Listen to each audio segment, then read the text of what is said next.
I caught her on my porch again, heels clicking, clipboard in hand, sunglasses like she was dodging paparazzi. This was the third time this week. "Miss Carmen Cleary," I said, stepping onto the porch, arms folded, "you're trespassing." Again. She tilted her head like I was the one in the wrong. "Actually, Mr. Zachary Sutton, I'm here on official HOA business. And as I've told you before, this property is under review. It's been misfiled. You no longer own this ranch," I laughed. I had to. "You think you own a ranch that's been in my family since 1894, Carmen clicked her pen like it was a weapon. "It doesn't matter how old the house is. The HOA has records that show this lot now falls under Ridgegate Meadows jurisdiction, and I'm the acting property manager." "So yes, I do." I looked past her, down the long stretch of gravel road leading to the front gate. No HOA sign, no new boundary lines, just my land and the same busted mailbox I'd had since the 90s. "Ridgegate Meadows ends a full mile east of here," I said. "I checked the county records myself," she sniffed. "We filed an annexation last year. It passed." "No, it didn't," I shot back. "I was at the town hall meeting where the vote failed." Carmen waved her hand like facts were beneath her. "Well, it's all being finalized now. Until then, your presence here is complicated." "You trying to evict me from my own ranch?" I asked, stepping closer. Her eyes darted to the camera above my door. "Don't get aggressive, I'm not. I'm documenting." She turned, muttering something about non-compliant residents as she marched back to her silver SUV parked halfway on my lawn, of course. I walked back inside, locking the door behind me.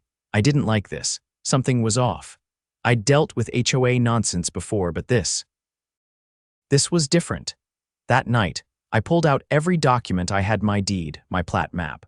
The 2001 exemption letter from the county stating my ranch was outside Ridgegate Meadows jurisdiction. I even dug up the signed letters from the original HOA president admitting they had no claim past the creek. But Carmen wasn't acting alone. Next morning, I found a printed notice taped to my gate. "Notice of compliance violation, Ridgegate Meadows HOA." It claimed my barn's color violated neighborhood aesthetic standards. My barn. It's been red since before Carmen was born. I called the county clerk during lunch. "Is there any record of my property being annexed into an HOA?" "No, Mr. Sutton," came the answer. "That land's grandfathered out. There's no legal annexation on file. And we'd notify you if there were." I already knew it, but hearing it confirmed sent a different kind of chill down my spine. That evening, Carmen came back, this time with a man in a suit, some guy named Brent, who claimed to be a HOA legal consultant. They tried to serve me with papers threatening foreclosure. "You can't foreclose on what you don't own," I said, holding up my deed in their faces. Brent barely looked at it. "There's a pending title transfer. You'll be receiving new documentation soon. I suggest you cooperate," Carmen added. "It's in your best interest to vacate peacefully, Mr. Sutton. We'll even let you keep the barn." I laughed again. "Lady, my great-grandfather built this house with his bare hands. You're not getting one board of it." Before they left, I made sure my cameras got every frame. I had 7 around the property now, all motion triggered and backed up online. They weren't just making threats, they were building a case. A fake one. But what they didn't know was that I'd already called in someone who knew how to deal with fraud like this. My cousin Celia was a land use attorney, and she hated HOAs more than I did. "Your cousin's got teeth," Sheriff Landon muttered, flipping through the folder Celia had handed him. His office smelled like stale coffee and cedar paneling, same as it had for the last 20 years. "I haven't seen this much paper since the county audit." Celia didn't even blink. "That's because their little annexation is built on forged property records. This isn't just harassment, it's criminal misrepresentation of title." Landon leaned back in his chair, rubbing his temples. "And you're certain they filed a title transfer?" She slid the page forward. "This came through the assessor's office 2 days ago. It's a fraudulent deed transfer request, signed electronically with a fake notary stamp. Look at the notary ID. That woman's been dead since 2018. He let out a low whistle. "All right, that's enough to open a criminal inquiry. But I'll need corroboration from the county registrar before I can bring charges." "They've already flagged it," I said. I spoke to them myself this morning. They're putting a hold on all transactions involving my parcel number. Landon nodded slowly. Good. We'll get a statement from them on record. I'll also need video evidence of the trespassing incidents, especially anything involving threats or impersonation. Already organized chronologically, I said, handing over the flash drive, with timestamps and GPS metadata. They both stepped onto my porch, twice. He slid the drive into his drawer. I'll have my deputy file the report today. If what you're telling me checks out, this isn't just civil fraud, it's felony level. Celia stood. Then you'd better move fast. Because if they think they're losing control, they'll escalate. She wasn't wrong. By the time we got back to the ranch, there were new tire tracks in the gravel. A bright blue sedan had come and gone while we were gone. And nailed to the fence post, this time with actual nails, was a laminated sign that read, "Future site of Ridgegate Meadows Community Resource Center property under development."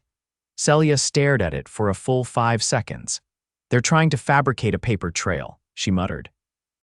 If they can establish intent to develop, they'll argue constructive possession. They're out of their minds, I said, yanking it off the post. I've had livestock on this land longer than they've had their HOA charter. No one's disputing that. But if they stack enough fake documents and no one challenges them, it creates the illusion of legitimacy. That's how these scams work. We spent the next few hours gathering every antique survey, every easement agreement, and every aerial photo we could find. Celia even had a drone flyover scheduled for the next morning to establish current use and boundaries. She was playing chess while Carmen and her cronies were still doodling with crayons.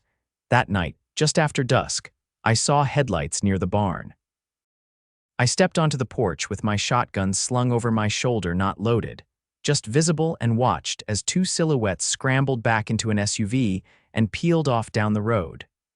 They'd been trying to photograph the property from the side, maybe to use in one of their glossy brochures. Too bad they tripped the motion lights and tripped over a rake on the way out. The next morning, Celia got a call from the registrar's office. They'd confirmed the signature on the deed transfer was not only fake, it matched a digital forgery used in a completely separate scam the year before. A different HOA, same legal consultant. Brent, Celia's eyes narrowed. This is bigger than Ridgegate Meadows. She spent the next 3 hours on the phone with the state bar, the real estate licensing board, and a contact in the attorney general's office. Turns out Brent had 3 open complaints in different counties. He'd been quietly pushing fraudulent annexations for years, targeting properties just outside HOA borders, mostly older homes with legacy exemptions, and no active legal defense. I'm starting to think Carmen's just the pretty face, Celia said. She's the distraction. Brent's the one engineering this. Then why come out here herself? I asked.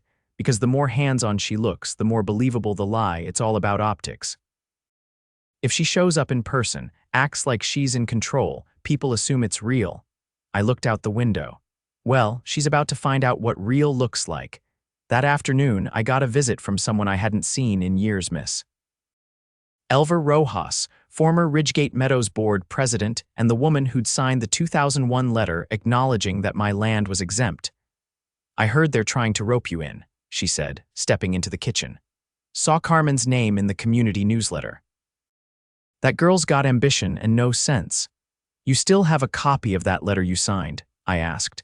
Elver reached into her bag and pulled out not just the letter, but a full folder of board meeting minutes dating back 25 years. I kept everything. Just in case. Celia flipped through them, eyes gleaming. This includes signatures from 6 past board members, all confirming the boundary limits. This is the nail in their coffin. We made copies and submitted them to the sheriff's office that evening.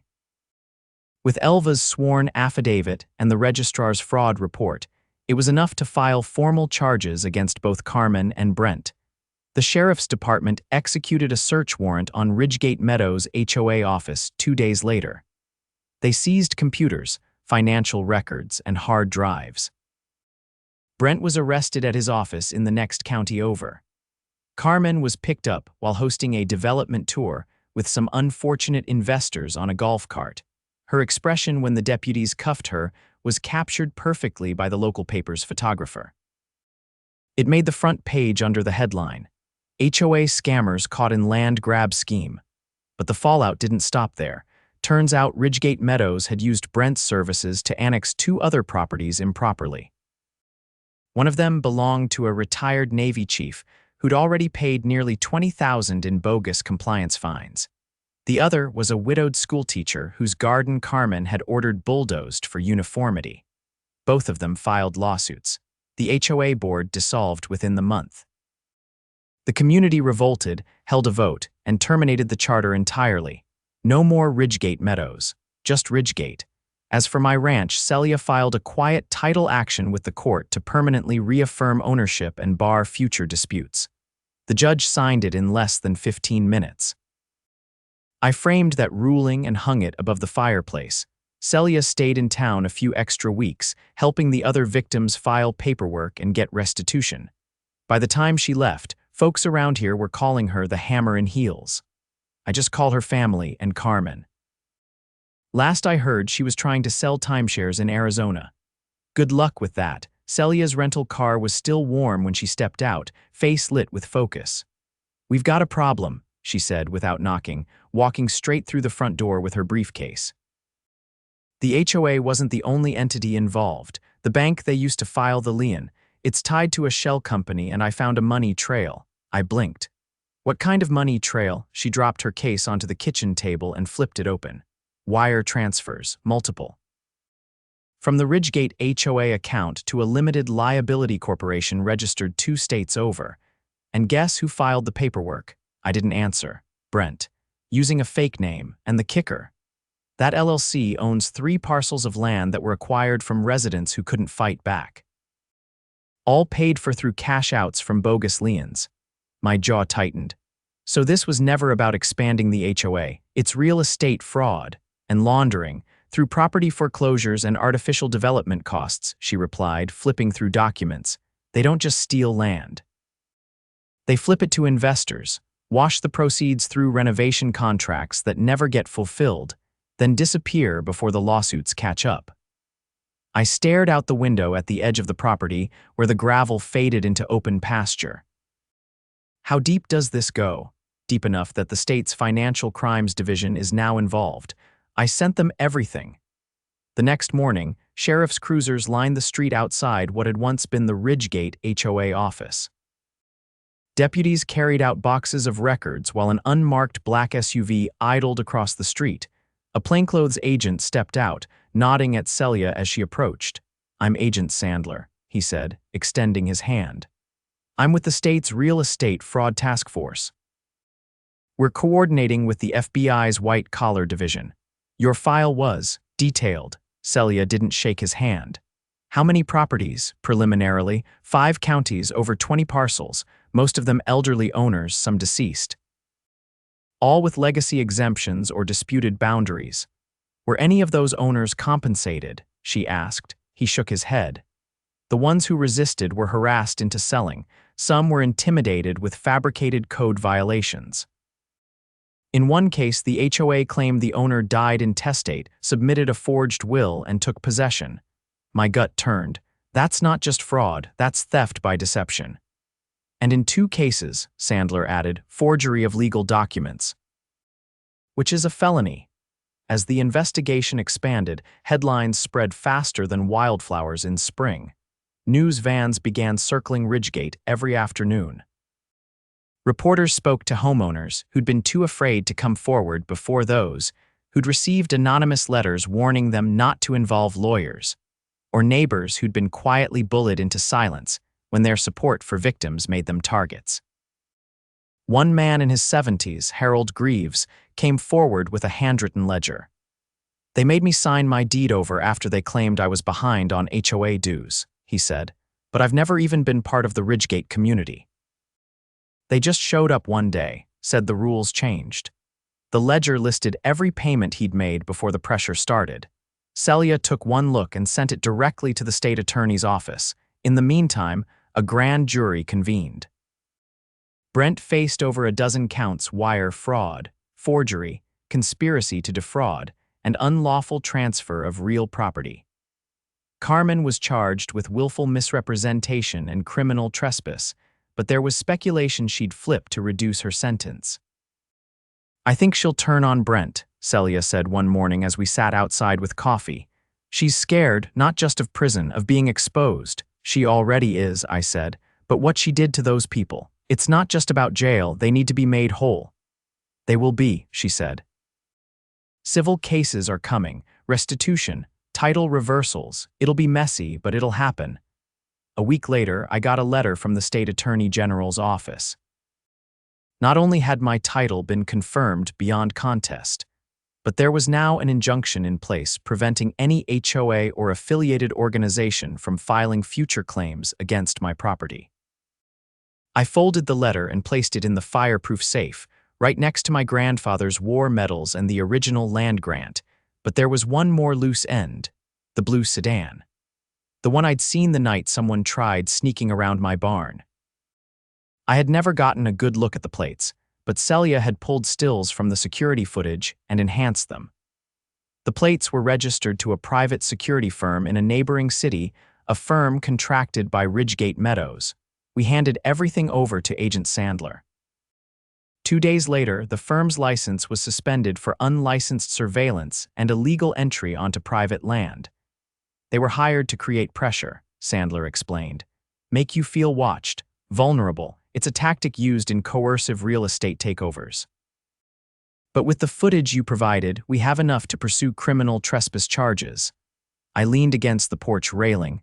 "They were hoping I'd fold," he nodded. "Most folks do. Not here." Word spread fast after that. The town council voted to audit every HOA operating within the county. 3 more were found to have irregularities in their charters or enforcement practices. Residents were emboldened. They started asking questions, organizing meetings, forming neighborhood coalitions that didn't rely on board members with unchecked power. One councilwoman, Marlene Dossett, approached me after a town hall meeting. "That ranch of yours, it's more than just land now, it's a symbol." I shook my head. "It's just a home, always was." "Maybe," she said, "but it reminded people they don't have to be afraid of clipboards and threats." That's worth something.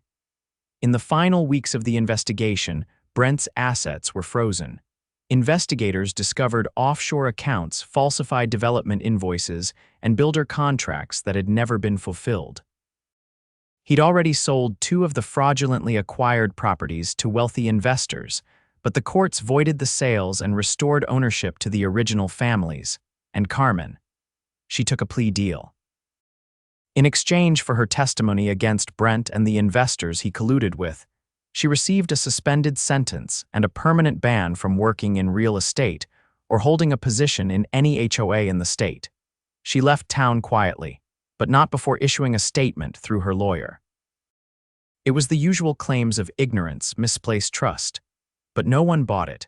Not after what she'd done in the end. The Ridgegate Ranch stood just as it always had, wind cutting through the fields. The barn, still red, standing tall under a sky that didn't belong to any board or committee. Celia returned home, but not before the townspeople gathered at the community center to thank her. They gave her a plaque homemade, carved from local oak, engraved with a simple line, "For defending what was ours." She didn't say much, just nodded and held it tight. As for me, the cameras stayed up, not because I was afraid anymore, but because vigilance wasn't something you turned off after one battle. You stayed ready. You stayed aware. Because somewhere out there, someone else was getting a knock on their door from a woman in heels, holding a clipboard, claiming to own what wasn't hers. And they'd need to know. You don't have to hand over your home just because someone says you do, not here, not ever. The wind carried a different sound that morning, no tires crunching gravel, no distant voices rehearsing threats, just birdsong and the rustle of cottonwood leaves. For the first time in weeks, I drank my coffee without one eye on a camera feed, but peace doesn't mean pause. Celia had warned me. They always leave a mess behind. Right on cue, I got the letter. Stamped in cheap ink and folded unevenly, it came from a private development firm based 2 cities away. "Notice of intent to survey," it announced, citing a supposed land use agreement signed by none other than a dissolved HOA. They claimed the acreage behind my barn, about 12 acres of pasture, had been earmarked for long-term community development and would be surveyed for environmental compliance and resale assessment. Celia held the paper at arm's length like it reeked. This isn't just a leftover thread. This is someone trying to pick up where Brent left off. How? I asked. The HOA's dead. The fraud's been exposed. No one's buying this. They don't need you to buy it, she said. They need someone else to believe it's valid, like a planning official or a zoning board clerk. All it takes is one stamp from someone who didn't get the memo, and they're back in the game. That afternoon, we drove to the county office of land development. The lobby smelled like toner and microwaved noodles. A clerk named Darnell met us at the front desk, eyebrows raised the moment we showed him the letter. That company's filed 3 of these just this week, he said, flipping through a stack of folders. And 2 of them were flagged for inconsistencies. Flagged how? Celia asked. Signatures that don't match, parcel numbers that don't exist, and one case where the property owner had been dead for 5 years, but the signed authorization was dated last month. I leaned forward. Did they list a point of contact? He nodded. Every form links back to a woman named Trina Voss. She runs the development arm of a group called Cobalt Urban Renewal Partners. Celia's brow furrowed. That's not a real company. It's one of Brent's dummy core. He used it to move funds between accounts. Darnell typed for a moment, then turned his screen toward us. You're right. They dissolved 4 years ago, but someone reactivated the business license last month. New agent name, new mailing address. The name on the screen made my stomach churn. Carmen Cleary. She's trying to revive the scam under a new banner, Celia muttered, jaw tight. And now she's going after the land under a corporate veil. No HOA, just a renewal project. I thought she was barred from working in real estate, I said. She is, Celia replied.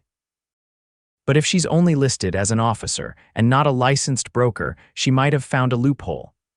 We made copies of the files and drove straight to the district attorney's office. This time, we didn't need to explain much. They already had a task force reviewing linked entities from the Ridgegate investigation. Carmen's name had surfaced in a new complaint, this time from a widow in the neighboring town who'd caught men in hard hats measuring her backyard for drainage planning.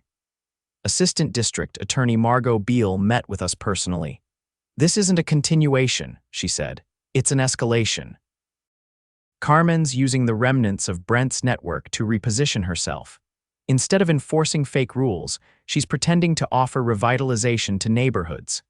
She's trying to gentrify stolen land, Celia said flatly. Beale nodded. She's already submitted 3 proposals to the state's Community Development Initiative. Grant-funded. If they get approved, she'll have state money to beautify land she doesn't own. And what about my pasture? I asked. It's the first test case, Beale said. If she can get a survey completed without resistance, she'll use that as proof of access in future filings. Celia leaned forward. So how do we shut it down now before someone with a clipboard and a utility vest shows up with a state badge? Beale smiled in a way that meant she already had a plan. We're going to let her try. That night, Celia and I set up a small motion-activated trail cam near the back fence. It was discreet, camouflaged in bark and mounted high where no one would think to look. We added a second lens across the field in a weatherproof casing. Then we waited. 3 days later, the surveyors arrived. 2 men in rented safety gear stepped over the fence carrying poles and a measuring wheel. They didn't see the cameras. They didn't knock. They didn't even look toward the house.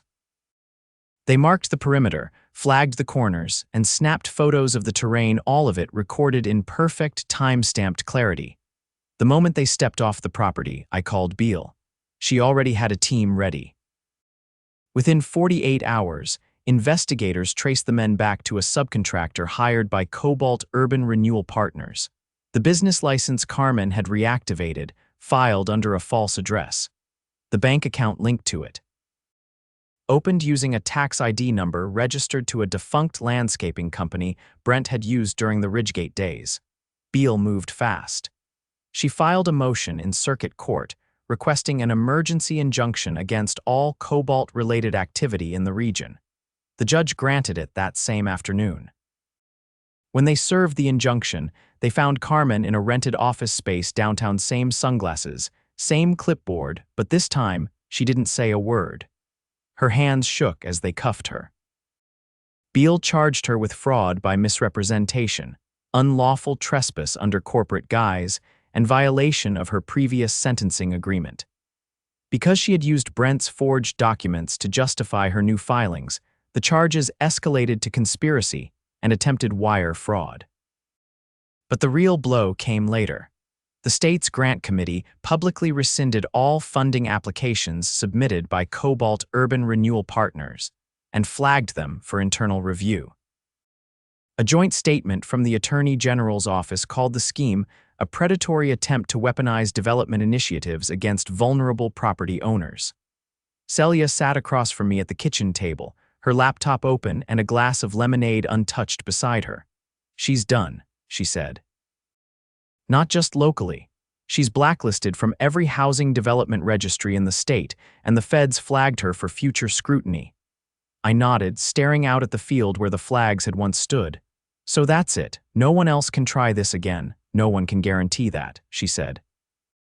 "But there's a precedent now. You've got legal immunity from any future annexation claims, and the DA's building a framework to protect other legacy landowners. They're calling it the Sutton Provision." I laughed once quietly. "They're really naming it after me. You're the first one who stood your ground and made it stick."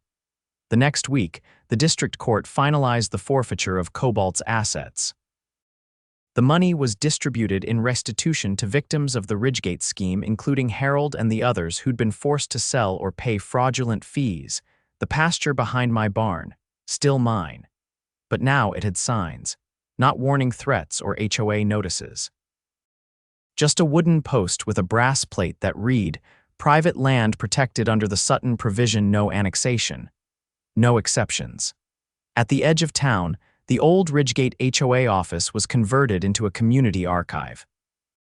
People donated files, letters, even broken signs, symbols of what had been done and what had been fought for. Celia flew home eventually, but not before she left one final file in the safe. A notarized affidavit detailing the entire scheme with every name and date cross-referenced.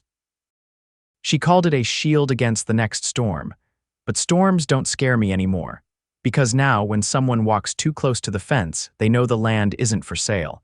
And if they ask who owns this place, the answer is simple: I do. And no clipboard, no suit, no fake company will ever change that again.